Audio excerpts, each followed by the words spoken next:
And the first speaker is Jodin Morey, who is one of the co-founders of Impeach for Peace. And Jodin hails from Phoenix, Arizona. He came to Minnesota 13 years ago to go to school at the University of Minnesota in Morris, which is one of the best liberal arts colleges in the country. And he works professionally as a mental health consultant. And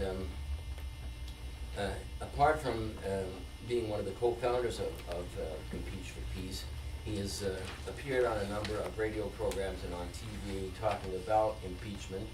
There's more than one person who one might argue is impeachable, so I don't know if he's going to cover them one or more, but you'll find out shortly. He's also written, I don't know if this is a monograph or what, Do-It-Yourself Impeachment, and a series of essays on specific impeachable offenses allegedly committed by President Bush. And so that's the basic dope on Jodin, and our other speaker, former Congressman Penny and former independent gubernatorial candidate is Tim Penny. And Tim, well, Michael Andre already said he's one of the smartest political commentators in the state, and he serves on all sorts of commissions, and he has a resume that is known to some of you in other parts of the resume will be known to others of you, but in any case, it's a long and impressive resume of public service, and we're thankful to have him here as well. So we're going to begin with Jodin, and the floor is yours. Great. First I want to just mention that many of you may have read that Michael Rudolph was going to be presenting here today, and I just want to, he wasn't able to be here. He's in Italy. He's taking care of his sister, who unfortunately got very, very ill. And but the bright side of it is that she got sick while in Italy. She didn't have health care, either in the U.S. or in Italy. But of course, in Italy, they'll take care of you regardless. So more for that. But now you mentioned how Citizens for Global Solutions is a non-profit or non-partisan organization. I do want to mention that Impeach for Peace is also a non-partisan organization as well. We don't take a partisan stance on George Bush's policies. Our issues with him are about his abuses of power, which is why we welcome people of any political persuasion in our organization who agree with that particular stance. So. I do want to start out just by first of all talking about what is impeachment. Obviously, we should bring that up before we start saying whether we're for or against it, right? And why would we want to ever do that process? Impeachment, of course, is to remove somebody from office, and the reason why that might be necessary in a democratic society when we have elections, where we obviously elect a politician at those 4 years at those election times, is an interesting idea. I mean, if you look back through history, before the United States was ever a country, there were oftentimes kings which would rule, and over time societies found ways of taking some of the power away from kings, so that the power wasn't as concentrated, because oftentimes kings would abuse their powers. Impeachment comes from England. That's where the idea for impeachment was invented. And through English history, they would oftentimes have to behead their kings because they didn't have a process like impeachment. And luckily, we found a more civilized way of dealing with rulers that abuse their power. And so we no longer have to do that. And so that's essentially the reason, is that we, as a democratic society, wish to have the power to decide our own fates, instead of having a king decide it for us by taking us into one of the major reasons the founding fathers included impeachment in our Constitution is because they were afraid of the kind of power that kings had in England to take them to war. They saw the ability for a king to take us into war as being one of the most oppressive abuses that an executive could wield. And so they included impeachment in our Constitution 6 times because they saw that as such a dangerous thing. And so it's there for a very good reason. Thomas Jefferson was very worried about a concept he referred to as elected despotism.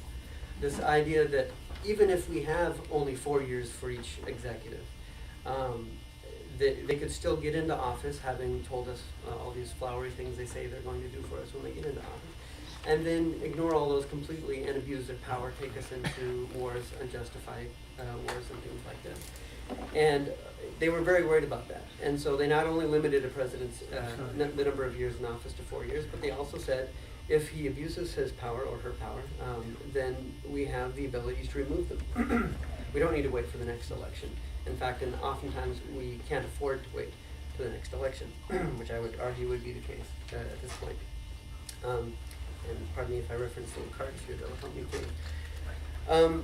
Now, the first time that impeachment was, not the first time it was used, but the first time the term high crimes and misdemeanor was used in reference to an impeachment was for the impeachment of a guy named the Earl of Suffolk, again, back in England. And I think the important aspect of bringing this up, we use the term high crimes and misdemeanor. It was borrowed from England as well. And I think there's often a confusion about what the word high crime means. People oftentimes think that means a severe crime, when that's not actually what the word high refers to in the term high crime. The word high refers to the office.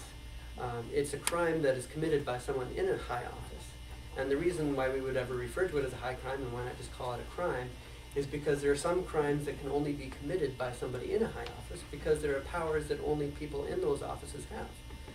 You and I don't have the ability to, let's say, appoint somebody to a particular federal position. So we can't commit a crime related to that ability.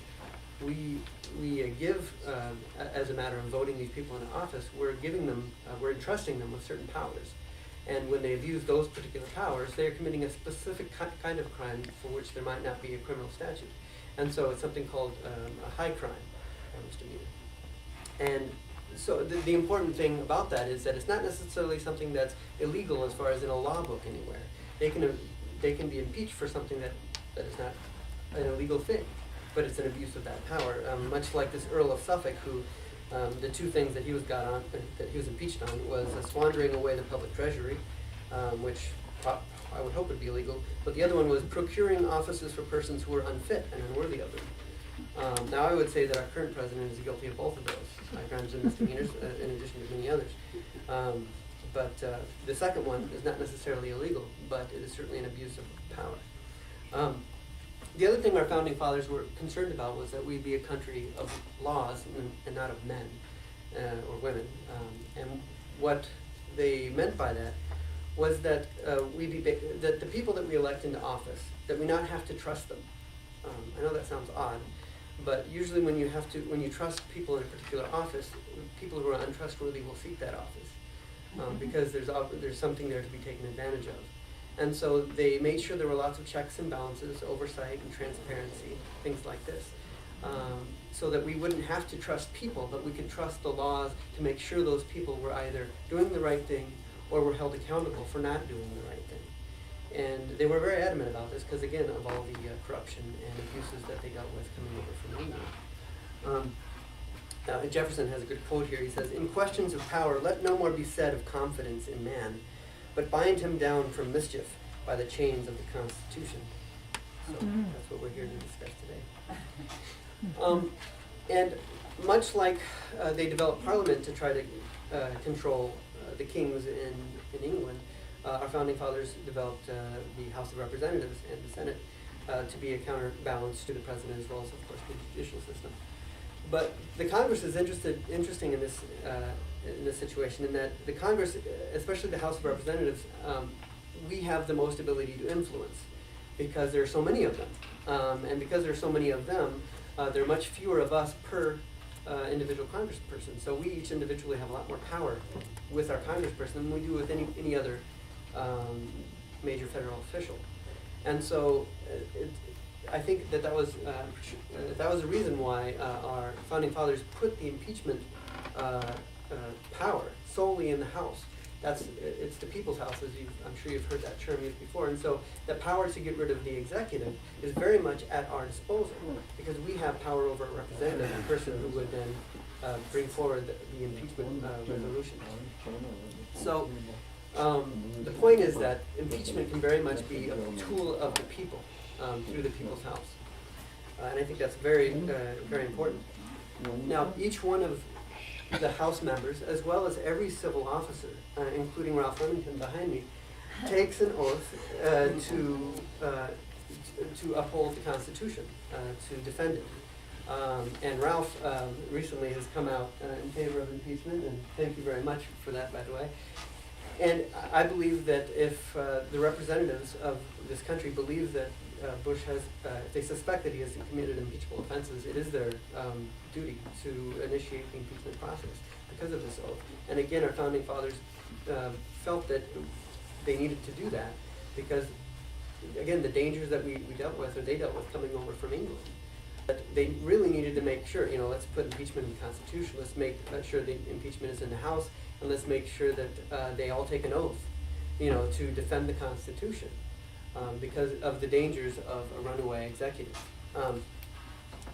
Now let's talk about some potential crimes, or not crimes, but impeachable offenses. They all happen to be crimes, actually, that I've got listed here.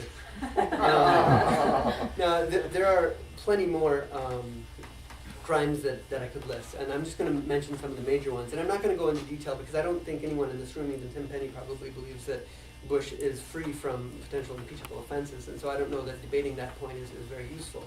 But I will bring them up. Misleading Congress into war is an impeachable offense. Spying on American citizens. That was actually found to be illegal by a federal district court. The Geneva Conventions, there were several of those that I deemed to be violated in Iraq and Afghanistan, one of which was found already to be, one of which was shown to be breaching the Geneva Convention by the Supreme Court of the United States. Leaking of... Could you say specifically what it was? Yeah, well, I've got it here, but I believe, let's see, what was it? Waterboarding, I think they said was definitely... The one that they actually talked about was military tribunals. That they were, that to try them using the military tribunals was against Geneva Convention. The leaking of classified information, the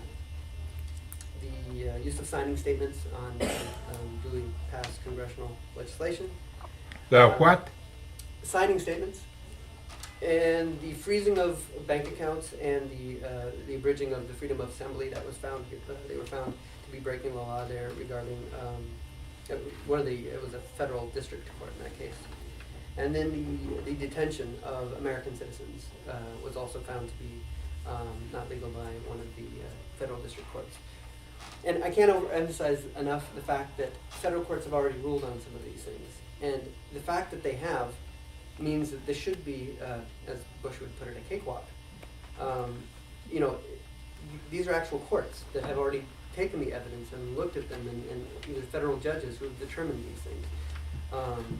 They speak much more loudly than I could have ever could about whether or not these offenses have occurred. And the fact that we don't hear about these things should have been headline news. Federal court finds, a policy that Bush enacted as being illegal or unconstitutional. An executive order that he put forward is legal. Why isn't this major news, and why isn't there follow-up on this by the Congress? I don't know. And, which is, I guess I'll get to my next topic here, which is why haven't our Congress people done anything? There was an interview with Nancy Pelosi about a week ago or so, maybe 2 weeks ago, but where she was asked by the interviewer, where's your stand on impeachment at this point? And she said, I've always said impeachment is off the table. This is Bush's war, this is Cheney's war, and it's becoming the Republicans' war. And I thought that was an odd response because it seemed like a non sequitur. What is you not holding the president accountable for his misleading us into war have anything to do with the fact that they are actually responsible for the war? I mean, in fact, putting those together doesn't actually reveal maybe that you're responsible for the war? No, and it doesn't make sense unless you've been listening to the rhetoric about impeachment for a while, and you come to realize that the reason that she, in her mind, those things are related, is that she doesn't want to impeach because having the war be Bush's war and Cheney's war, and keeping that the case until 2008 helps their political agenda. So in other words, letting not only U.S. American soldiers die every day in Iraq, but having hundreds of thousands of Iraqis die between now and then suits her political interests, which is sickening, But so in my mind, of course, now this is Pelosi's war, but.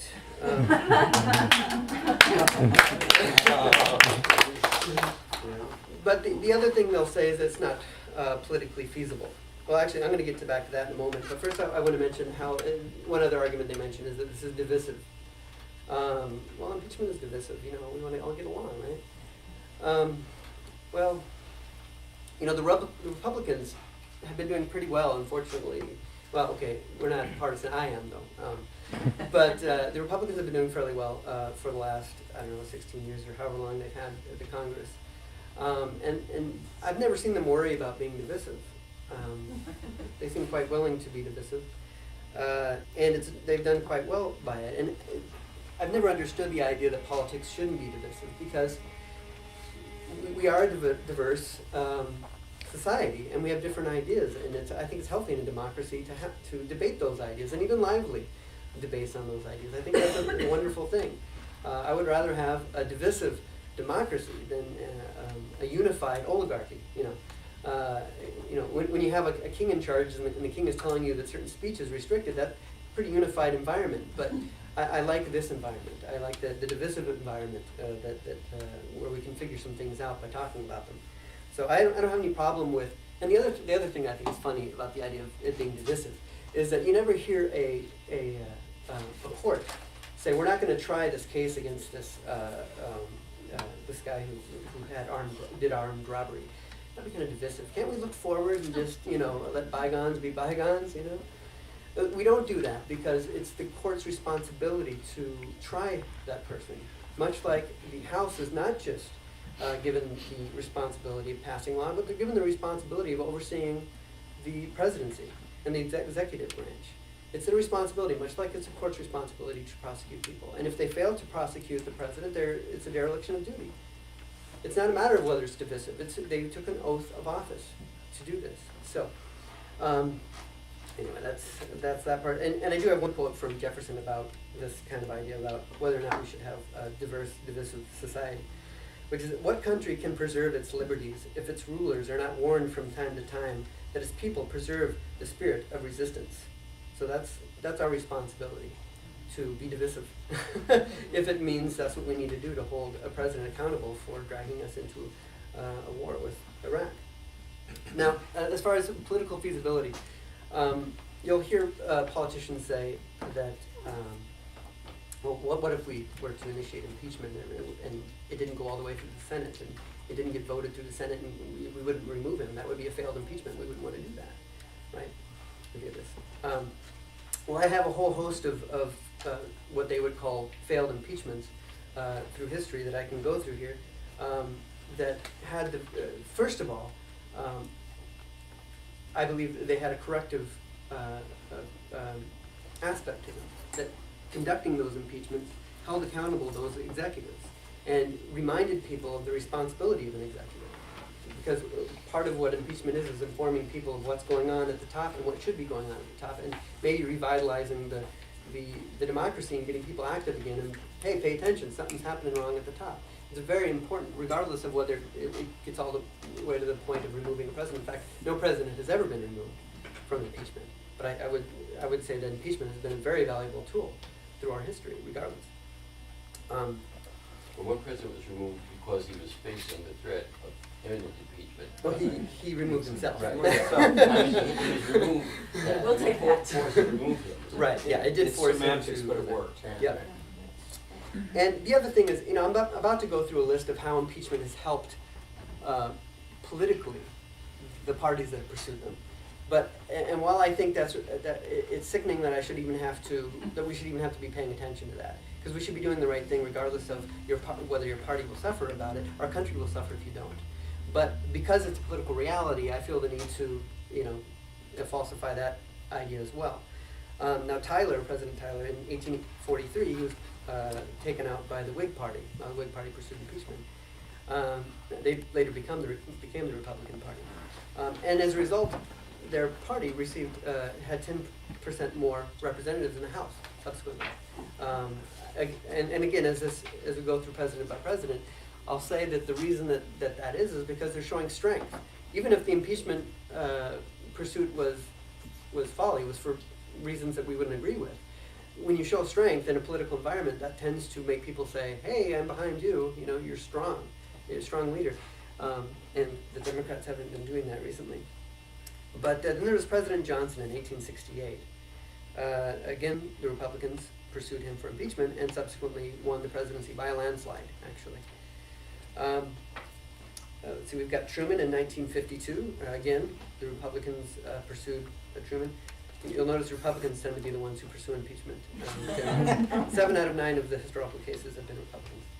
And again, they subsequently won the presidency. They picked up 2 Senate seats, 22 House seats, and they pursued Truman 6 months before the end of his term. We've got 1 year and 3 months left, folks. So, and then in 1974, of course, Nixon. Now, the Democratic leadership, initially with Nixon, did the same thing they're doing right now with Bush, which is, we shouldn't, it would hurt, there'd be a political backlash. Let's not do this. Of course, they eventually came around. And after the impeachment of Nixon, there was that corrective feature of impeachment, which is that they were able to deal with campaign finance reform, the War Powers Act, and many other oversight functions that occurred subsequent to that. Which is wonderful, which is exactly why we have that political tool. And in fact, some of the Republicans that were back home in their, speaking to their constituents, during the whole impeachment movement of Nixon, Time Magazine spoke with a lot of them, and there was this consensus that they found it odd that they went back and spoke to their constituents, and their constituents were for impeachment, Republicans. And they concluded in this Time Magazine article that a vote for impeachment may be good politics. Okay, and then we get to Reagan. Now Reagan, we have the opposite situation where he committed impeachable offenses, but we didn't bother to pursue it. In fact, they used the same phrase during the Reagan period of impeachment's off the table. And of course, as we know, Reagan went into Grenada, and there was also the Iran-Contra scandal. And of course, Reagan didn't get congressional approval for going into Grenada, which the Founding Fathers wisely again put in with the House. The House is supposed to decide when we go to war, not a president. But that's been ignored for a while now, possibly because we didn't properly impeach those who initially started doing that. And subsequently, and part of the reason why, again, the Democrats say no impeachment was off the table was because they believed that they were going to do well in the subsequent election. They subsequently lost that election. Of course, we got the Bush dynasty with Bush Sr. Starting out. And then we get to Clinton. Clinton is oftentimes used as the comparison for whether or not we should do impeachment, which is a false comparison, I believe, because first of all, the type of crime that he was pursued for doesn't match up at all to what we're dealing with Bush. Also, the popularity of that president and the lack of popularity for the impeachment movement with Clinton all don't jive with what we have with Bush right now. Nixon is a far better example, but even Nixon didn't commit the number of crimes, nor was he in fact, Nixon was a very popular president. So even that's not a good example, in that he wasn't nearly as good of a case for impeachment as Bush is. But let's talk about Clinton. One of the things about Clinton is that they could have gotten him for something impeachable because he went into Kosovo, and he did not get a war powers, rather congressional approval for that. So had they gone after that, I think there may have been a lot more support for a Clinton impeachment. But instead, they went after the dollars with that intern. But there was a Gallup poll early in Clinton's impeachment showed 63% were opposed to the impeachment of the president. We have polls right now through the American Research Group as of July that show that with Bush, there's about half and half for and against. And with Cheney, it's more like 54 to 30 some odd for impeachment. So very popular idea relative to any other impeachment movement that has occurred yet. Now, it's important to realize that the election that most people refer to with Clinton as far as trying to argue whether the impeachment was successful or not was an election that occurred before they even had the judiciary impeachment hearings. So impeachment was kind of in the early stages at this point, and yet these are the numbers they used, and so I will go ahead and use them, as well as then speaking about the 2000, what happened in 2000. But the Democrats actually nationally lost votes. They were at 48% in the previous election, national election, and then at that point in the impeachment process with Clinton, they went down to 47%, and the GOP bumped up a little bit marginally as a result. But regardless, because of where the votes were lost and such, they did still lose 5 seats in the House, the Republicans did. And so some people pointed this as proof positive, even though that's a very teeny number actually, which I've done. And look at the actual representatives who are pursuing impeachment, and how did they do? Because given such a small change, you really got to look at how, let's say, the House Judiciary Committee Chair, Henry Hyde, obviously he's, I should stop and mention that judiciary, the House Judiciary, is the part of the House of Representatives which pursues impeachment. And of course, the committee chair would be the one dealing with a lot of that. Henry Hyde was pursuing impeachment on Clinton, and he did fine in the subsequent election. In fact, all these people I'll mention either maintained or improved their support in their home districts. James Sensenbrenner, James Rogan, Bob Barr, and of course Gingrich, who was Speaker of the House. His approval ratings were as high as they'd ever been during that election. He subsequently didn't do so well, but he did fine in that election. Now, in 2000, of course, this I should stop and say. Then we had the judiciary hearings. We had the impeachment. We had then, of course, the Senate trial of Clinton, where he was actually what's the word, acquitted. They found that the sexual escapade was not an impeachable offense, which I would agree with them about. Because just to stop for a moment there, the reason I say that is because we can all cheat on our wives or husbands. It's not a special power that office imbues us with, and we can all lie about it in front of a grand jury. These aren't powers that are specific to a president. And again, impeachment is about abuse of a high power, which a constitutional crisis. Any of us going in front of a grand jury lying about a sexual escapade doesn't warrant a constitutional crisis. But anyway, so we went through all that, the trial and everything. Then we had the 2000 elections, and of course Bush ended up getting installed. I say installed, not elected. But regardless, obviously this impeachment attempt didn't hurt the Republicans massively. They were able to get their man in 2000. And in fact, we know that the impeachment process hurt the Democrats, and that Gore did not do his election, his campaigning with Clinton. He specifically kept Clinton out of his campaigning, despite the fact that he's vice president with this man for 8 years. In fact, some people speculate that he chose Lieberman because Lieberman kind of represented more of a decent guy, being as observant as he was as a Jew. And then, of course, the GOP maintained the House until 2006. So, I don't think there's any reason to suspect that the impeachment of Clinton really hurt the Republicans all that much. And given that we have such a better candidate for impeachment with Bush, I think that history shows us that any argument that, well, impeachment is bad politics just doesn't stand up. But the real reason... Yeah. We have one other speaker, and we want to allow time for questions. So are you I can finish up. I'm almost done. Yep, sorry about that. But the main reason why I think impeachment is important is for the precedent of future presidents. Because what we have right now is all these abuses of power that, if not corrected, will stay in the toolbox of a president when they rightly should not be. And we need to be repudiating that and saying that these are not powers they can have.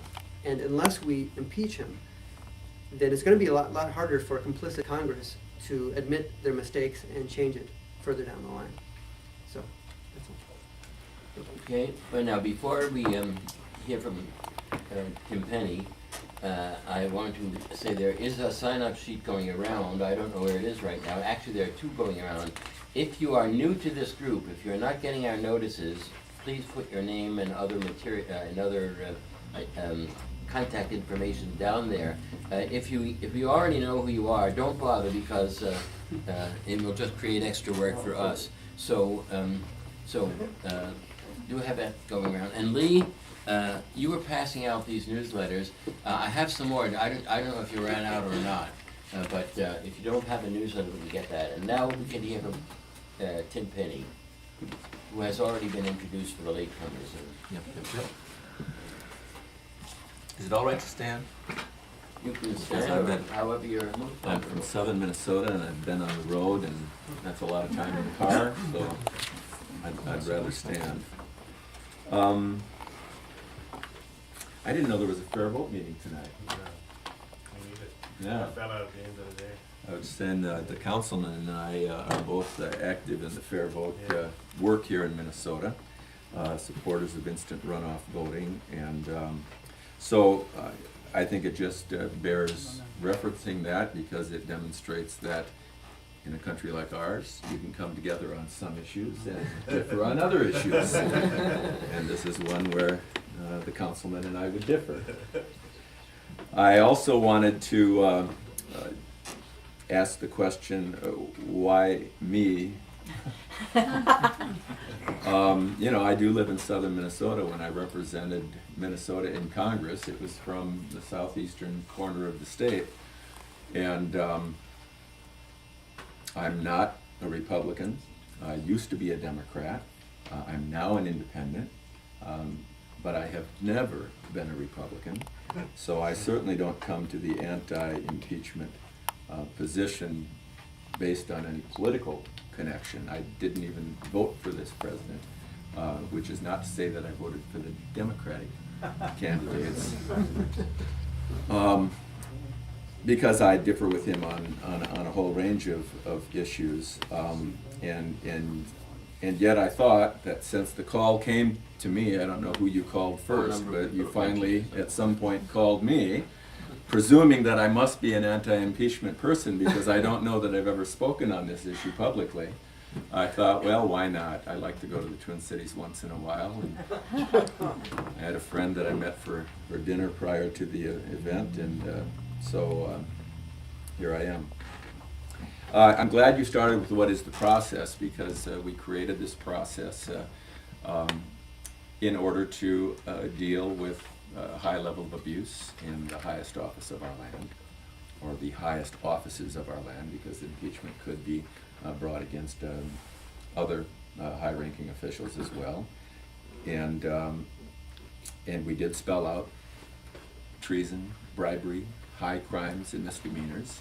I appreciate your discussion of the high crimes aspect of this, because there are some who assert that, you know, that these definitions are pretty broad, and therefore a high crime misdemeanor is kind of whatever we want it to be. But I'm pleased that you suggested that those terms really do suggest something of some gravity, because otherwise we could equate high crimes and misdemeanors with something like murder, rape, parking tickets, and jaywalking, and they just don't go together. I assume you don't put things in the Constitution that are so weirdly juxtapositioned as those terms, unless those latter terms, high crimes and misdemeanors, were meant to mean something as egregious and serious as bribery and treason. So I don't think we have to go into the Federalist Papers and all the other writings of our founding fathers to discern what they meant by this. I think it's self-evident, as are so many other things in our founding papers, that they meant something rather egregious and rather serious. And I think that's why through the course of our nation's history, we have used this so infrequently. We have impeached 2 presidents, and I'm actually going to talk about Nixon, because I think he took himself out of the equation, mostly because he saw the writing on the wall. Those impeachment articles, as they came out of the committee, were supported in a bipartisan way, approved by the committee by 2-to-1 margins, and it was appearing that that same sentiment was running against him in the House as a whole. And so he decided to truncate the process. But we've only brought impeachment articles out of the House of Representatives against 2 other presidents in our nation's history, although it's been talked about and bandied about from time to time in the case of other presidents, and the other speaker mentioned a couple of those examples. So let's talk just a bit about why it would be so seldom used when, on a routine basis throughout our nation's history, we have had presidents who were not popular. We have had presidents who faced a hostile Congress, presidents who faced a Congress controlled by the other party.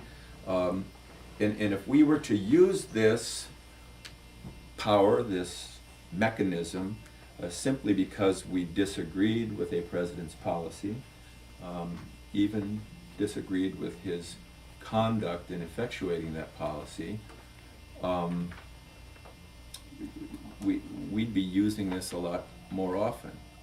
And I was struck by the number of examples in your presentation that all come down to, for the most part, although there were a couple of other issues raised, a disagreement about an unpopular war. And he somehow is responsible for getting us into this war, and therefore impeachment is on the table. It's something we ought to use. It's a tool in our toolbox because he led us into this war. For the most part, we haven't done that through our nation's history, and I think it's unwise for us to do that today. Let's look at a couple of the examples where we did move to impeachment. One being Andrew Johnson. It was largely a disagreement over policy. And thank God there was one senator who bucked his own party in order to stand against that impeachment motion, or we would have set a whole new precedent on what constitutes an impeachable offense in this nation. But it came within one vote of setting a wholly different and totally political justification for impeachment in this land. So we should be grateful that we don't have opposing political parties or opposing factions within our own political party using policy differences to justify an impeachment vote. We did talk just a bit about Clinton, and I concur. What he did and the lies he told, even though he told those lies to federal authorities under oath, are not impeachable offenses. They're not high crimes and misdemeanors. He did lie, there's no denying. But that was more of a political process than a process that was trying to get to the heart of something truly threatening to the land. And as a consequence, those charges were voted through in the House with primarily party line support. I think there were a few Democrats that joined in supporting one of the articles against him. And actually there were a few Republicans that didn't vote for those articles against him. And when it got to the Senate, only 45 senators voted to impeach President Clinton. Only 45, nowhere near the 2/3 that the Constitution requires. So that brings us to the Nixon example, which almost certainly would have led to his expulsion had it gone all the way through the process, because his own party was abandoning him based on the evidence brought forward. But what were the crimes that he was impeached for, or would have been impeached for, with the articles of impeachment as they came out of the Judiciary Committee? Obstructing justice, using his powers and the powers of the executive branch to obstruct the law enforcement agencies from doing their jobs. The articles related to his own culpability in financing illegal activities through campaign donations, illegally received and distributed campaign contributions in support of illegal activities like eavesdropping and breaking and entering. I mean, these are pretty serious matters. But rejected among the articles of impeachment were a couple of other matters. His illegal bombing of Cambodia was considered and rejected. His own personal income tax filings, considered and rejected.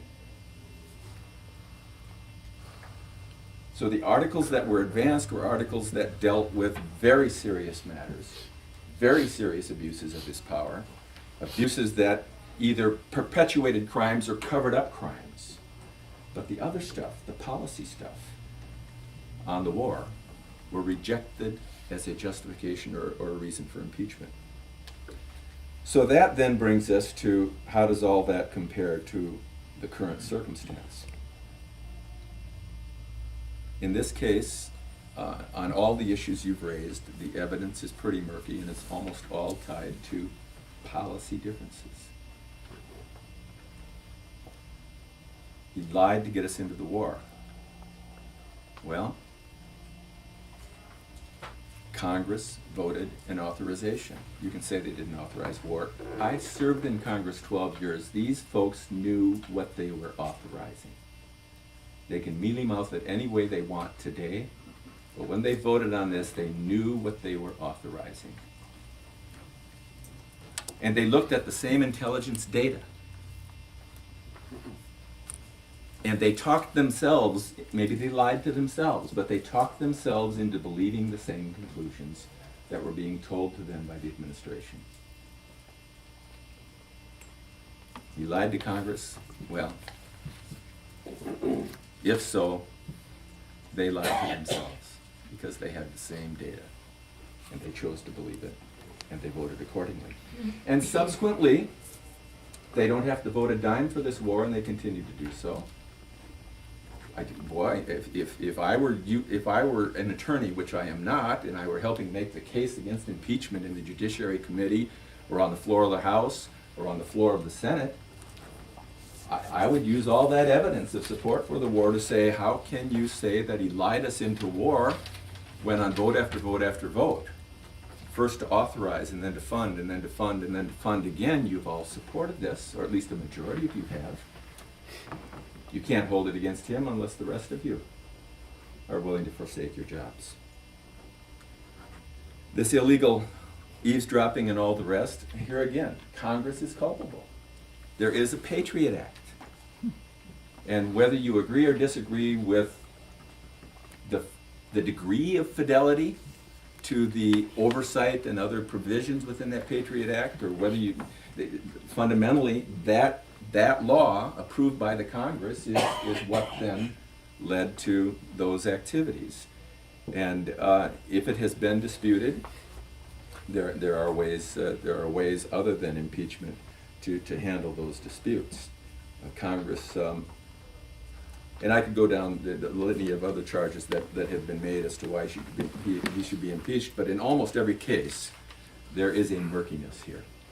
In that, it's not he and he alone. It's not his power and his power alone. It's a power that's shared by the other branch of government. And they have aligned themselves with the initial authority for him to have the power that he's exercised.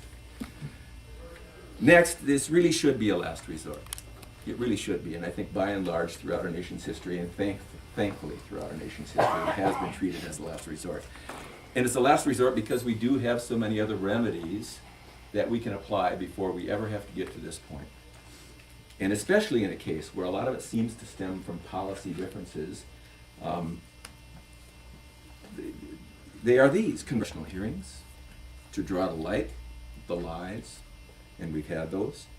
At times, special investigative committees. The Iran-Contra Committee was a House-Senate committee, specially tasked and assigned to dig into those improper activities. And frankly, that's getting us closer, much closer, as you said in your remarks, to the kinds of things that could be considered impeachable. But even there, we were satisfied to use other means to bring that to light and to deal with some of the transgressors. Thirdly, the power to pass a new law, and if necessary, to pass it by a veto-proof margin, to make sure that you override the inappropriate application of the current law, or the inappropriate interpretation of the current law, clarify it, and do it by veto-proof margin, and demonstrate that that you're going to rein it in that fashion. And then the purse strings. Don't appropriate for this stuff if you don't want it to happen. Beyond that, we still have special prosecutors. We allowed the independent counsel law to lapse almost a decade ago, but we still have the power to send people off investigating misbehavior, high crimes among our top elected officials, our executive branch officials. And that's what's going on right now with Peter Fitzgerald. And you know, that's what led to the indictment and the conviction of Scooter Libby, the chief of staff to the Vice President of the United States. So we've got these other tools and other ways that we can, not just through a special prosecutor, but other ways that we can bring a charge and take it into the courts and have the courts come to some resolution. And you gave us a few examples of where some of this stuff has been struck down by the courts. But just because a law has been struck down by the courts, or just because the improper implementation of a law has been struck down by the courts, doesn't make that an impeachable offense. God help us if every time some stupid law that was passed or some stupid implementation of that law was administered by a president, that we automatically say, well, they've got to be impeached. They've got to leave the office. It's not the way we work in this country. My last 2 points are that in this circumstance, especially, although it could apply to other circumstances, it would set an enormously bad precedent. I'm not one that wanted this particular president in office, even though on some issues I have agreed with him. And I guess on this one I do. And I acknowledge that his popularity is almost as low as Nixon's popularity at the time of the impeachment vote in the Judiciary Committee some 23 years ago. But he was elected by a majority of Americans 2.5 years ago, 2 3/4 years ago. He was elected. It was more than 50% of the vote. More than 3 million votes more than his opponent. Ohio. Yeah, you know. It's electronic fraud. No, look it. You can be conspiracy theorists if you like, but you know, then let's go back to the 1960 election where one of my favorite presidents may have bought the election through shenanigans in Chicago. All right? Right. So let's not go there. Let's not go there. You may not like this president, but he got elected just in the same fashion as anyone else has been elected to the presidency in this country over the last 200 and some years. I came a long way to talk tonight. Could you just let me finish before you talk? So here's the deal. In this case in particular, it would be bad form to impeach this president because we would, in a sense, subvert democracy.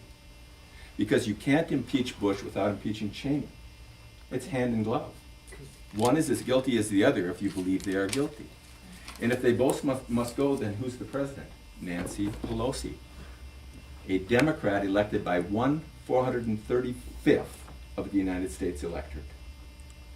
A Democrat, someone from the other political party, must of necessity become president because if you impeach Bush, you must impeach Cheney. And if you do that, you basically are turning over the government to the opposing party, and that's not the way we try to change power in this land of ours where we do treasure our vote. And finally, having said all of that, and this may not be the strongest argument to close on, but it's out there for consideration. given all the other tools we have to draw attention to our disagreements with this president and our disagreements with the way he has exercised his power, and even our assertions that in some ways he has abused his power, given all the other tools we have, congressional hearings, appropriations, legislation, special prosecutors, the courts themselves, impeachment is just the least defensible way for us to exercise that other point of view, that to make that point, to hold him accountable. It's the least effective way, because if we go that path, it distracts us from everything else. It becomes the only thing we talk about. Can you recall what else we were talking about during the Monica Lewinsky affair? No, you can't.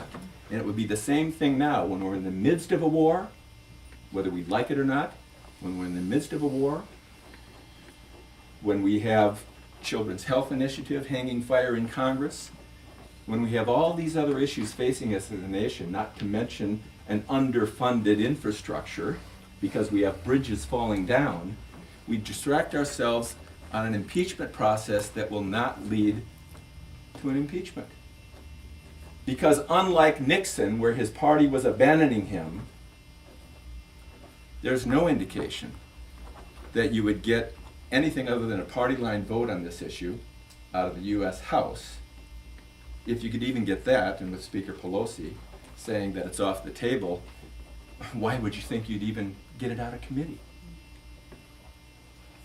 And if it goes on to it wouldn't go on to the Senate. It can't even go beyond the House. So why bother going down this path when we have other ways to express our differences that are less distracting from the other truly, truly important issues on which we must move forward as a nation? And, okay, I will add one last point. We've got an election next year. Can't we just wait a few more months? Thank you. Could you repeat the last point? That you just- We have an election next year. Can't you please just wait a few more months?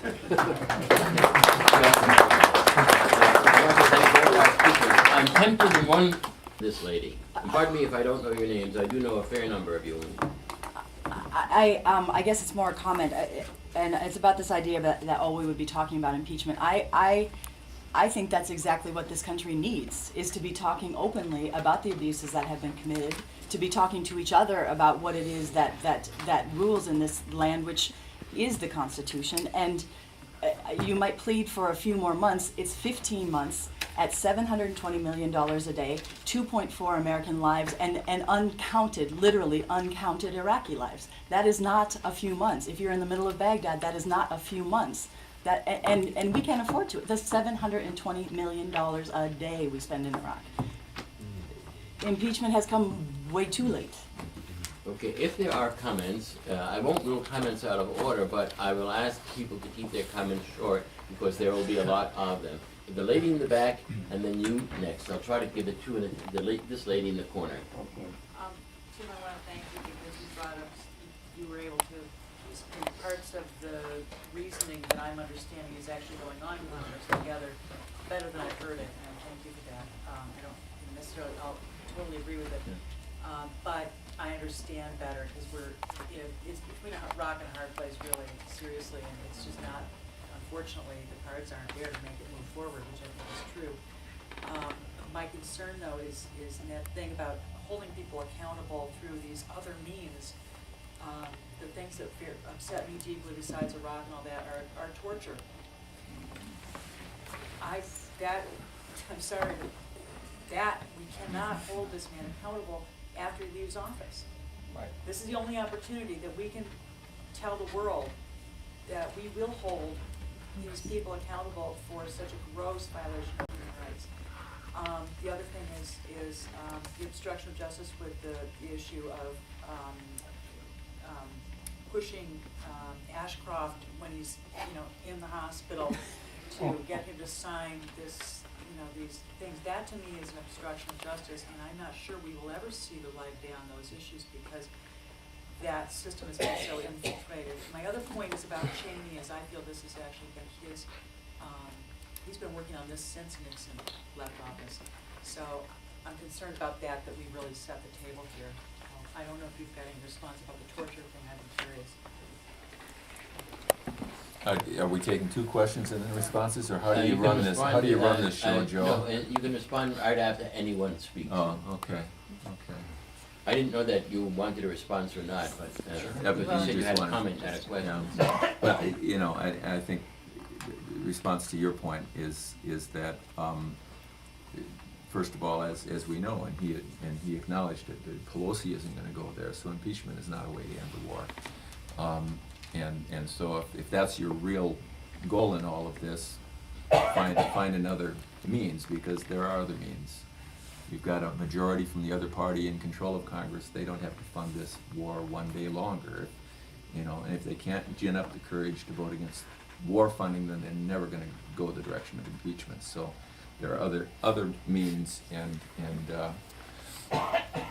so if that's your goal, this is not your remedy. And in your case, I'm a McCain fan, because he speaks solidly and firmly about just the inappropriateness of torture as a means, and that we should abide by these treaties and such. You know, I can see your point about that, but I think, like some of the other charges against him, it would be murky to build an impeachment case around that issue, because do we know if he's violating U.S. law? Probably not in the way they've structured the handling of these cases. Is he violating the Geneva Convention? I would say probably. But is that an impeachable offense in the United States Congress? Probably not. So that's not a satisfactory answer, I'm sure, but I'm just trying to show you that it's not as black and white as, even if we oppose torture as you and I do, that's the kind of thing that becomes an ironclad impeachable offense, because there are other mitigating factors that surround that debate. Okay, next is lead the share. Yeah, what Mr. Lundy, I think, was alluding to, if you didn't see it, Tuesday and Wednesday evening on TPT Channel 2 and Channel 17, there was a marvelous new frontline documentary called Cheney's Law. And it revealed several abuses, Tim, that were not in fact signed into law by the Congress. So those abuses are non-congressional culpable. Secondly, I strongly support an impeachment. I don't think it's feasible. John Conyers on democracy. And Claire, Conyers is now the judiciary Yeah, chairman. right. On Democracy Now! A month ago, he said definitely they will not solicit articles of impeachment or an indictment of the president.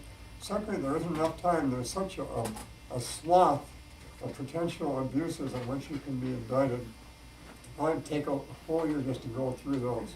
So, in 2005, the International Jury of Conscience convened a whole year of worldwide hearings, which not only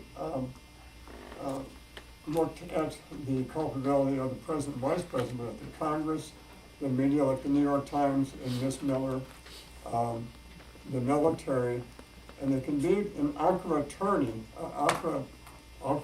Turkey, November 2005, and wrote this marvelous finding of this jury. If you go to Google and go to Jury of Conscience Iraq, you'll find it's on several websites, and it lays out just beautifully the law, the culpability of all these parties.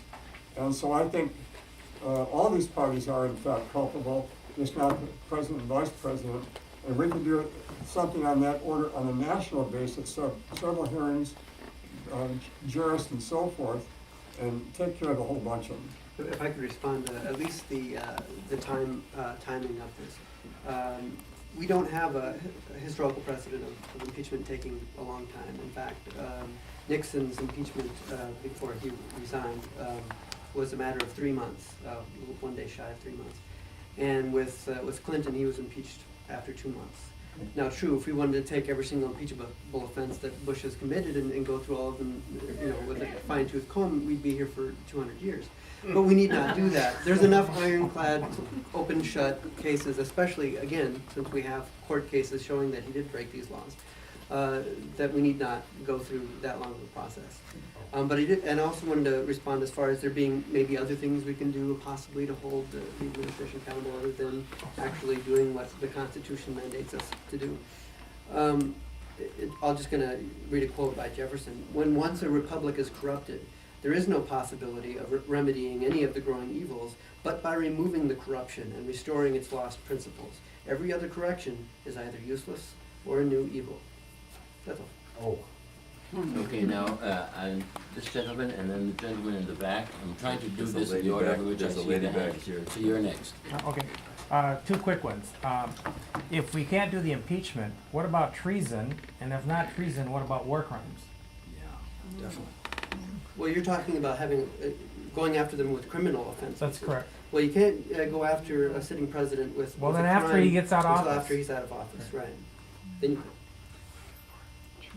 but I think as far as the corrective to our democracy, as far as making sure presidents, because then he's a citizen being, gone after about war crimes, just like maybe I mean, not that people would notice that if he was a president when he did it, but really the impeachment process. Well, the next president would notice that.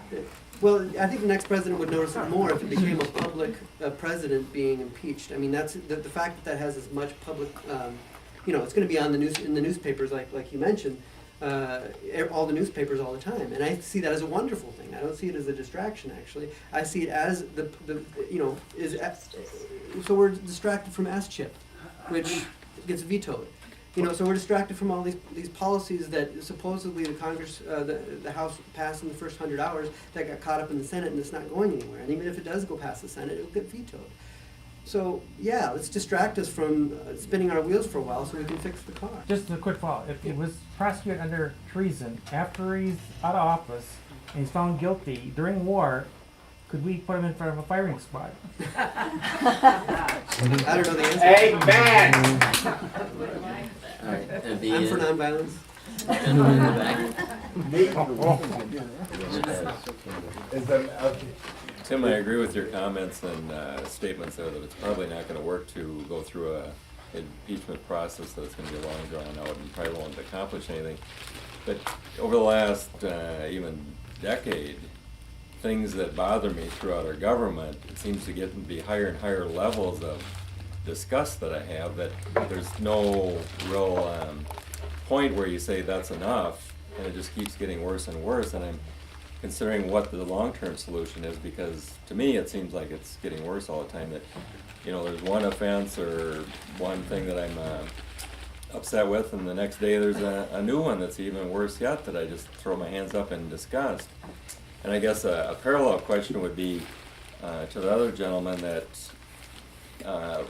I don't know that we are going to cure anything by impeachment, because all the congressmen and vice president and everybody else are involved, and it's like they're going to they're washing their hands of it and have no responsibility if they're putting all the blame on the president, and I think he's the least of our worries. So I guess I would like to see a long-term solution of what your comment would be, and Tim, if you have any comments of our direction that I fear for. Dion, and then Suk, and then I'm going to make a very brief intervention. So Okay, but we're going to respond to his Oh, questions. sorry, excuse me. Yes, yeah. Was there a bit that you needed to respond to? Well, he's disgusted with I'm not sure we're disgusted about the same things. The level of I left Congress 12 years ago because I was so disgusted with Washington, so. It's not better, is it? And it's not better, but, I don't think impeachment fixes anything. I agree. But do what you is see it? a solution? I mean, is there something you see? But, Well, actually, it's why I'm part of this fair vote campaign, because I think the only way I think the only way you change politics in America is to threaten the two major parties with serious alternatives. And right now, they've got the cards so stacked against all other alternatives that they control the game, and as long as they control the game, we just kind of, it's all about which one of those two wins, and it's all about their power. And whether it's the Greens or whether it's, in my case, the Independence Party, I just want viable options that invite more people back into the process so that we don't have to plug our nose and vote to give only these two parties the keys to power. I agree. And as far as a solution regarding, the fact that the vice president is responsible and many of the Congress members are also culpable, I would actually go the opposite direction of instead of fewer impeachments, more impeachments. I think the real problem is when you do have the history of a lack of impeachments, as you mentioned, we haven't had many impeachments, and those that we have had haven't gone to the point of removal. That may be our problem. If you have a society that doesn't hold criminals accountable, you have more criminals. And so, if you want to have good choices for people who are getting into Congress for the right reasons, maybe if you have a Congress that actually has respectable people there, you might have respectable people interested in joining them. But if you have a Congress where, and a presidency where you're able to break laws, maybe you have people who are interested in abusing power, self-selecting themselves.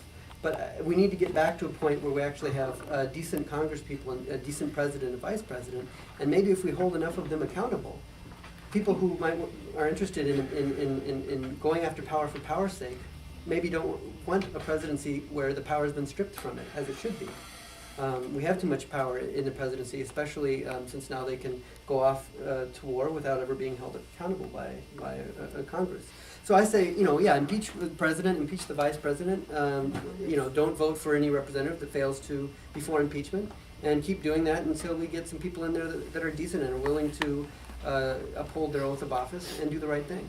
Okay. Joe, you've got a lot of hands in the I've got air. a lot of hands, and I've already indicated she's back Jan there, and Suk and then me, and then we'll go back to others. Yeah. Tim- I see, I'm noticing your hands. I tend to agree with your suggestion that a recommendation that the impeachment is not going to get us where we want to go. I think, however, the argument that you use, that we elected him twice, is a pretty weak argument for the following reasons. The first one, in the first election, the thing basically came down to the state of Florida. And there you had the Secretary of State, who turned out to be also Bush's campaign chairman, being the person who was conducting or supposedly monitoring all the election laws in that state. Hardly something other than a total conflict of interest. But it didn't happen once, it happened twice, because the next time, the state that was the last one on the list was Ohio. And there again, there was the Secretary of State, who was Bush's campaign re-election chairman in that state. And again, a very blatant conflict of interest with regard to who's in charge of the election laws in those two states. So I think if you want to use arguments, I'd leave that one to the last at least, and maybe even not bring it up, because it's pretty weak to my way of thinking. Well, Comment? I thought some of his arguments were weak too, so I guess Yeah, all but- is fair. Okay. Suk, it's you. Yeah, I'm just amazed at this discussion. I'm just amazed. I think Elizabeth de Vega was correct. She said Americans just simply do not know the facts. They don't know what really happened on the road to war. They just don't know. Now, to back that up, I just want you to read this very short book. It's about 200 pages, about $10, very cheap. It's called United States versus George W. Bush, and it's about the facts. And she brought the facts out of the emotion of the street into a court of law so that you could look at it objectively.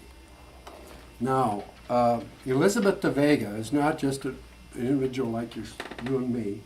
She is a federal prosecuting attorney of 20 years. She has written grand jury preparations for many, many, many grand juries similar to the one that she wrote here. This is a grand jury hearing. And I don't know how to tell you this, how important it is to read this book. It's going to change your thinking. A lot of this conversation would be totally different if you had the knowledge from this book. You've got the book right here. There it is. There's a whole literature on it. Yeah. Now, I want to set Jodin up for some comments here, because I don't think he's had a chance to really address what's brought up. For example, you were saying that this is a policy. There's policy differences here. It's a hell of a lot more than policy differences. What this is a violation of fraud, outright fraud. And that's way beyond a policy difference. And I could go into detail, I won't, but I want to set Jodin up as to, well, how was this fraudulent, for example? I want him to detail that, see how well he does. Another thing that was brought up was that Congress voted for this resolution, and they had the same information that the administration had. Not true at all. Not true. The NIE, that was the basis for this decision, is called the National Intelligence Estimate, which is the most important document in Congress because it represents the truth. The intelligence community puts it together. It's made up of many different groups. And they were brainwashed. Never, the intelligence community puts together the NIE without interference. In every case, all through history. But in this case, Cheney and Scooter Libby went to the intelligence community's offices to persuade the analysts to make that document support the war. And that's how it ended up. It was a document supporting the war. Okay? It was a classified document. Congress could only read it in a private room, small room, the day before the resolution was debated. The day before, they had to go in there. And there was also a rule that they could not share what they read with anybody. Very few Congress people had a chance to read that document. So what did the administration do? They put out a white paper, which was presented as a summary of the NIE. It wasn't a summary at all. It was a completely different document. And Congress had that to read. So they did not have the information, the same information that the administration had when they made that decision. Furthermore, and it was just a month before the election, September, October, and Bush, and when you look at fraud, you have to look at the bigger picture. What Bush did was he labeled anybody who disagreed with his arguments for war as unpatriotic and soft on terrorism. And that so pressured the candidates that they were scared to death to vote against this resolution. That's why it passed overwhelmingly. Or they may be killed by gallstones. Well, anyway, I want Jodin to comment about that, and let's see, I'm going to quit there because bad precedent, because Pelosi would be president. That's baloney. That's absolutely baloney. It's irrelevant who would be president. If this administration has committed such broad fraud, you have to go after that, and you have to let the chips fall where they may, no matter who is the president it's going to be. So that's my comment, and I want you to talk about it. Okay, Both speakers finished. okay. If I can take it in reverse order, just about the Pelosi thing, because there's a lot of misunderstanding about who would become president if you impeach Bush and Cheney. Yes, if they both instantaneously got impeached, Pelosi would become president. That's not actually what would happen. It's true that president and vice president can be impeached simultaneously, but they can't both have a trial simultaneously. Right.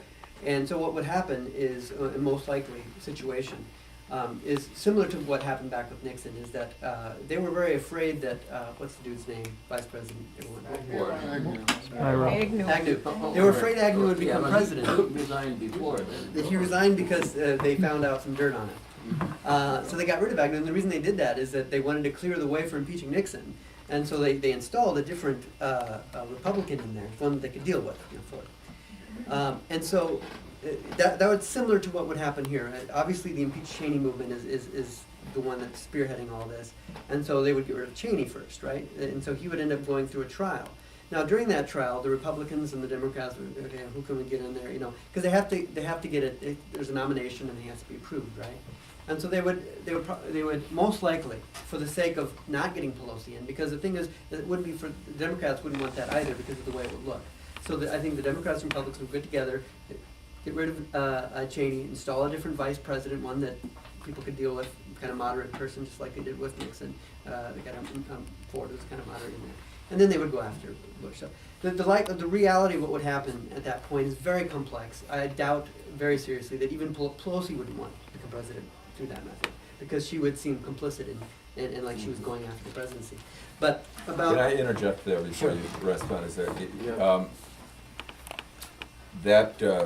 that's probably right, that they wouldn't be simultaneously voted out of office, and therefore whoever was impeached moments first or days first or weeks first, however that would play out, would have a chance to then appoint another vice president who would have to be approved.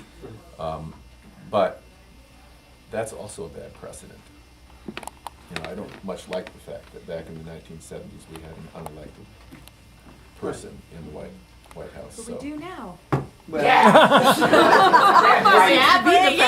So it's a different case. It's a different point than the point I made about Pelosi. The solution but it's still not a good precedent. The solution of impeachment, you know, it is a process where some eggs are going to get broken. But the thing is, I would rather have an appointed president as a result of all the politicians getting together as a result of this impeachment and under great scrutiny. I would rather have that than what we have right now. And I think that correction is sorely needed so that we prove a point about what a president can and can't do.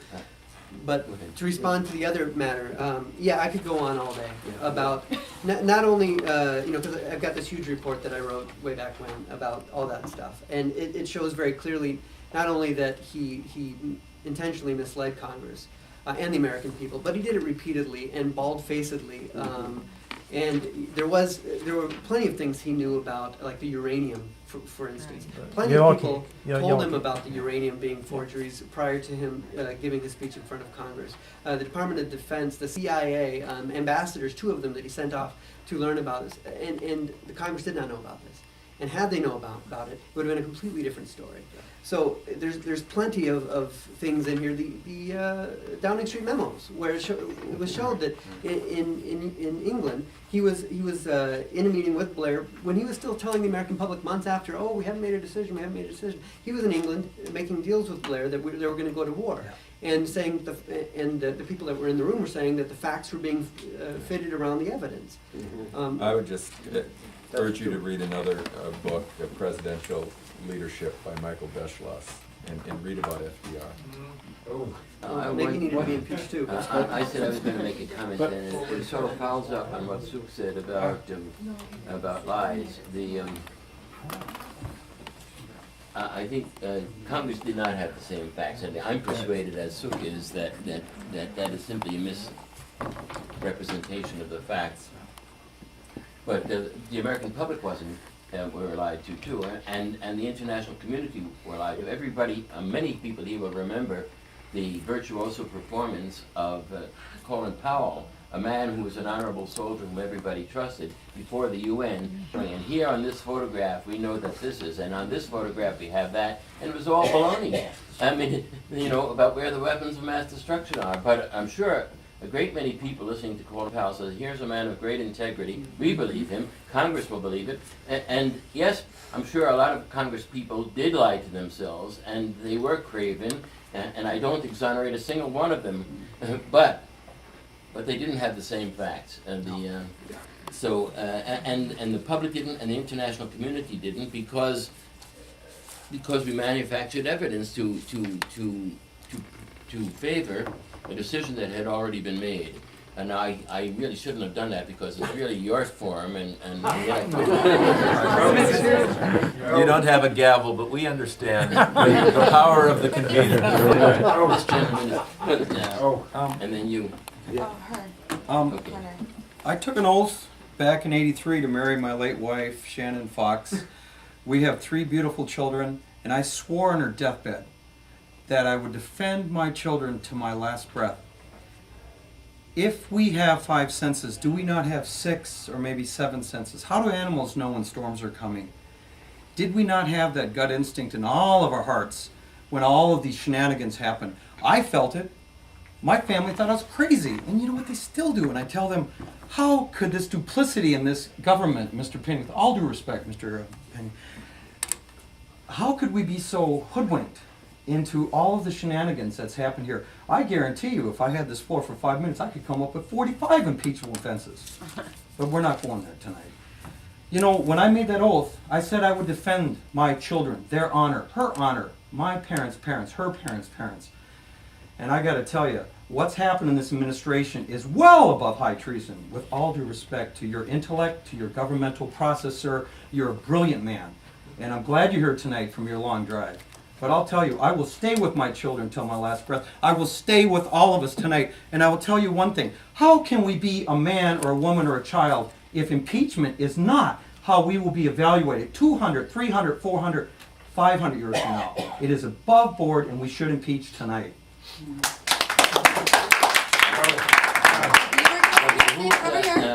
Right. You were gonna say something before? Me? All right, then. Him and then you? Yeah. I just want to, I find it incredible that there was a second stolen election.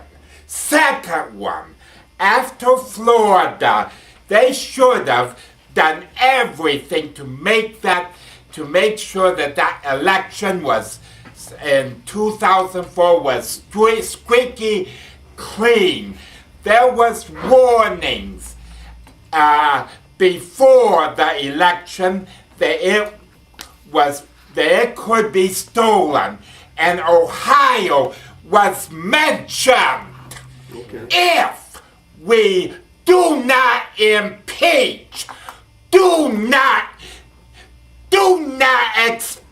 get upset about if both cities that have these conventions are shut down.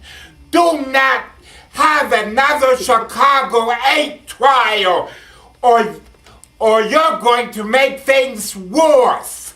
Do not have another Kent State, or there'll be retribution. Okay. Do you read my lips? You care to respond? No. Okay, now I've lost track. I think This lady back here has been raising her hand since the beginning. All right. I'm sorry I didn't see you. That's okay. I just had a question for Tim Penny. Tim talked a lot about the toolbox that we have to express our differences and views of the executive branch. And that toolbox only works, of course, as we talked about, if the three branches of government are well balanced. And I'd like to ask Tim Penny if he believes right now that there's absolutely no evidence that the executive branch is taking over a stronger position. And then second of all, does that make him nervous? And third, as Jodin has said, the only tool that we have to call the executive branch into question is impeachment. So I guess I just would like to have some responses to those questions from Tim. These things ebb and flow. The Congress has asserted itself at points in our nation's history, and the White House in recent years has become a bit stronger in its assertion of its power. But these things do ebb and flow, and if one branch allows another branch to enhance or increase its power, the fault lies there for them not asserting the tools they have. I just think that this is, as I said earlier, a last resort for good reason, and that the way you rebalance things is to more effectively use the other tools at your disposal, and frankly, those tools are more likely to have some success, to lead to some appreciable result, than to expend all of your energy on this last resort tool, which is not likely to lead to any result. Bush administration has eaten away at the possibility of Congress or the judicial at this point to offer the corrections that they can offer? You don't feel that I think they've the done powers that? are still there, and he's already cited in his remarks several examples where the courts have come to a different interpretation than the administration on some of these And matters. how So, much power do you think that's had in terms of what the public understands? well, I mean, don't get me talking about the public. Because, you know, this is, you know, this is the American system. Too many of us do not pay attention. And I don't, that doesn't mean that somehow we have to take a more extreme measure when other measures are available to us in order to get them to pay attention. And frankly, that is a frustration to me, that more and more voters could and should take note of our national policy and the way it is being handled. But it's not just, this is a paramount issue because at the essence here is a discussion about war, which is the, you know, a life and death decision. But we have an awful lot of other national issues where the public hasn't been as attentive as they ought to be. We have a huge budget deficit today. We have impending unfunded obligations in some of our major entitlement programs. We have an awful lot of very critically important issues on which the public is not paying as much attention as they ought to. But I don't see it on this issue or any of those where the impeachment tool is the tool we need to trot out in order to get people to pay attention to the debate. Well, and Am I able Let to Jodin respond? Oh, yes, Yeah. both people. can respond. I just want to say that, you know, the idea of impeachment as a last resort, if we believe that high crimes have been committed, and that's the only time I would ever say it's ever appropriate, of course, to use impeachment. But given that, I would say impeachment is, at that point, should not be a last resort, but actually be mandatory. And once we suspect high crimes have been committed, no other option is appropriate, I would say. In fact, the Congress says that they shall be impeached upon commission of high crimes and misdemeanors. Just as if someone commits an armed robbery, it's not an option whether we prosecute that person. If we know that they've committed it, we're obligated to prosecute them. And I believe the same is the same with impeachment. Okay, the next two people will be Lowell and Alfred. I wonder, Tim, when you speak of the toolbox, are there any specific things beyond electing a new president and so on that you think ought to be done to hold this administration more accountable for what has happened over these years? Well, they've got, just in one example, through the legislative process, they don't have to reauthorize the FISA statute. Or conversely, they could pass a different version of that statute that would require a different standard of oversight of that process. So, yeah, I mean, you don't have to reauthorize a policy you disagree with in the Congress, or you can authorize a different way of implementing that policy, which then changes the authority that the administration would have in that regard. So, Are there any, there reference made earlier to criminal offenses, are there any things following the end of this administration that could or you think should be done? the criminal offenses of Bush. this administration? Well, I watched the program last night, again on Cheney's law, and I come away from that again saying, good grief, all this stuff, that this is half of it's true. There ought to be some way to hold these people accountable for what they have done. Okay, but we need to agree on what the crime is. If we're talking about Well, I'm not lying going to to bring any Congress, indictments I for don't think specific crimes. that's a I'm saying, is that a prosecutable crime. possibility? If there were those crimes committed, their departure from office does not absolve them from prosecution for those crimes. What But about a even lot of these- what's these been discussed. signing letters? We pass these laws. Well, and this, but that's not a criminal offense. That's not a criminal offense. The President of the United States has the right to sign a statement saying a law that he has just signed, he does not have to obey? Is that? Well, but that's a matter for the courts to determine. But if he, well, isn't that something should be brought into court then? Well, there are people standing that ought to be doing that. But it wasn't brought into court, sorry. If I could have a chance. But if there are actually crimes committed by people in this administration, they're not immune from prosecution for those crimes once they leave office. But a lot of what's been asserted here is, just lying to the Congress or this or that. Those aren't, well, it happens all the time. That is a problem. And congressmen lie to one another and they lie to their voters. I mean, that's politics. Well, if I could step in. And so that's not gonna be something they'd be taken into court for once they leave office, but if a true crime can somehow be evidenced, they're not gonna be immune from that once they Actually, leave office. lying to Congress is a federal offense, imprisonable. Well, if you 5 lie to years. Congress in a committee testimony where you're sworn to, I believe, no, the president, during the State of the Union, it's I federal. don't think you can go there. I could pull the I don't think law. you can go there. And again, I recommend Presidential Leadership by Beth Loss if you want to read if you want to read about several currently beloved presidents who lied to Congress. That's fine, they should be impeached too, but about what we can do to hold them accountable. I think that's an important question because the president is shielded from criminal prosecution while in office. And the problem is if he goes on a murderous rampage, right? It's important that we have, before the end of 4 years, we have. Here's where we the ability agree. to do something. I would impeach him in a heartbeat Right. if he were on a murderous Well, rampage. and I say How so. about Iraq? 600,000 Now, here's the difference, and I am not sure.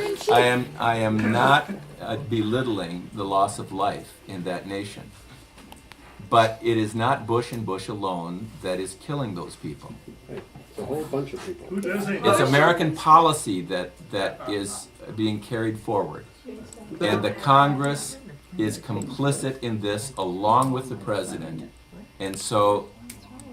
Impeach them all. If that's your point of view, then it isn't just the president. The point I was trying to get at, though, about accountability is, we no longer lop people's heads off, the king's heads off, right? We can't criminally prosecute him, right? So we can't put him in jail until he's out of office, and we can't fine him or something like this.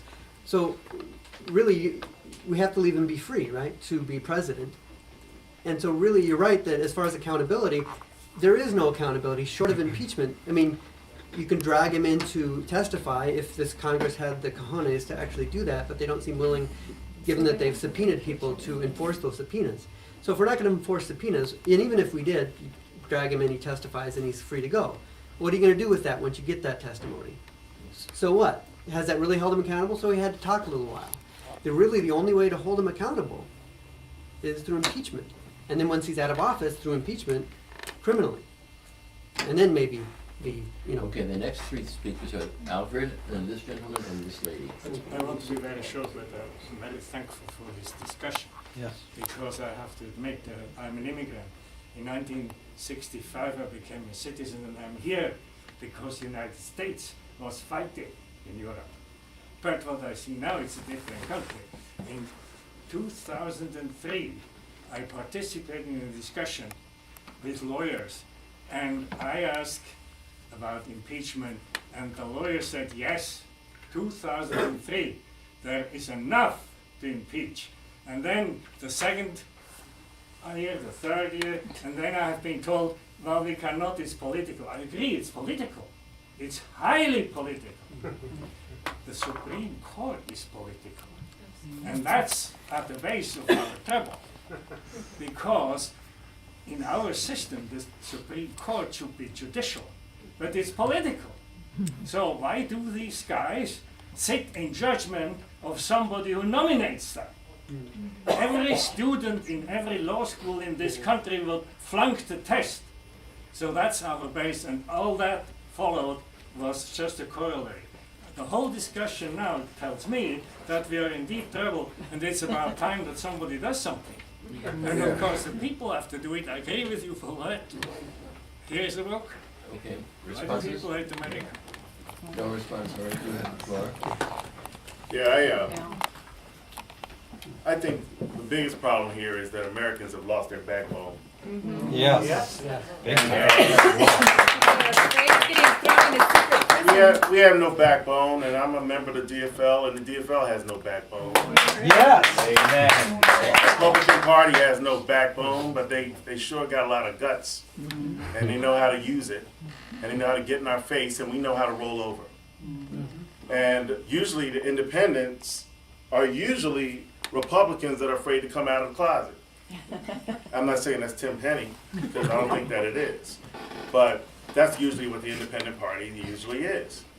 Now, when we look at it, if we look at what we can actually do, okay, let's say Bush fulfills his term, gets out of office, Bush and Cheney are prosecuted criminally.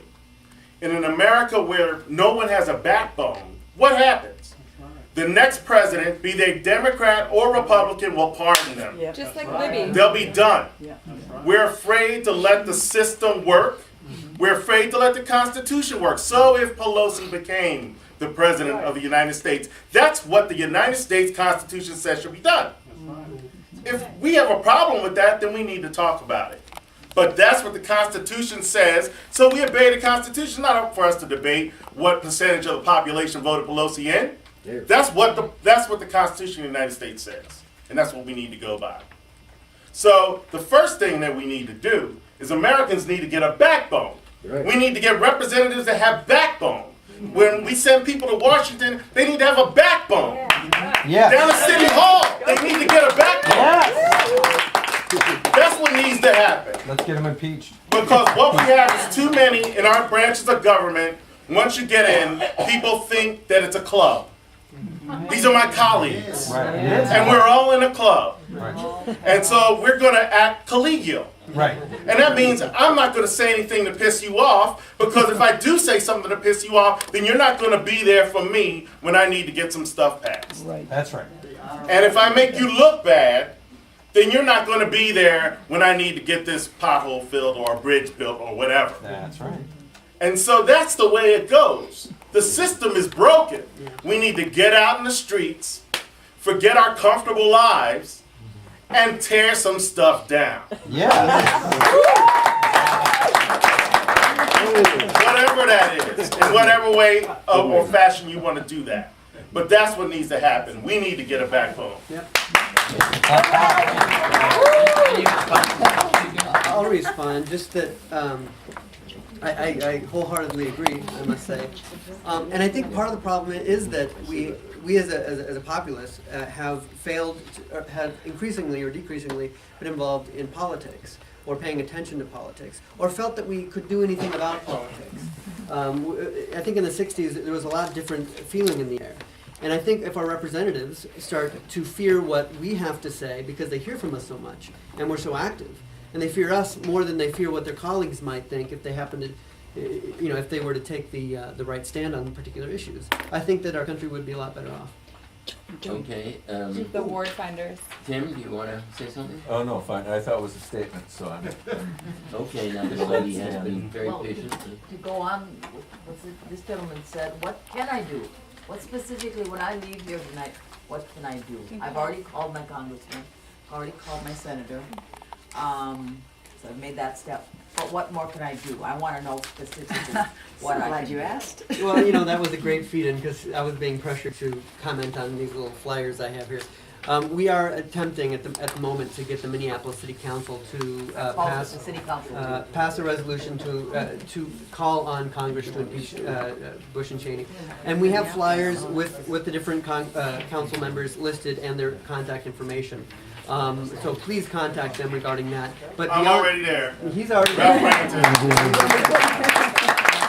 But beyond that, you can go to impeachforpeace.org. We have things Lee, we're you doing want all to the pass time. someone volunteer to pass these around so that otherwise they won't get all distributed.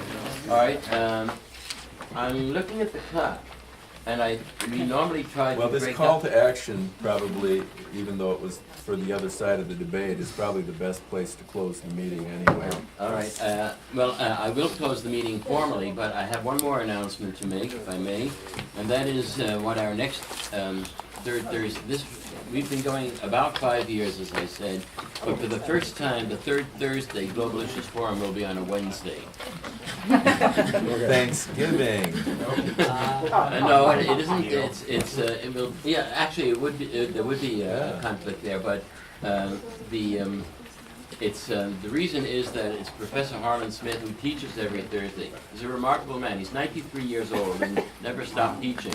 And his topic is an approach to 5 global problems. They are special and public interests, globalization, global warming and economic sustainability, enabling diverse groups to live and work together, and war and other violence. I have no idea how he's going to tie them all together, but you're invited. It will be Wednesday. It will actually be this Wednesday, the 14th of November. And if you're on our mailing list, you'll get a notice. But for the people who are old timers, always third Thursday, I've got to show up. Don't show up on the third Thursday of November, or you'll be very disappointed. Where is it? Is it here? It will be here. We almost always, with rare exceptions, we meet in this room. If we don't meet in this room, we meet in some other room of this church, because there may be something else scheduled. But this is usually the room. And thank you all for coming. And don't forget on the special deal on the 27th of October for only $25, breakfast, lunch, stimulating discussion, a movie, and free literature. So you can, if you want to get a ticket, now is the time to do it, because if you wait, there may not be any more available.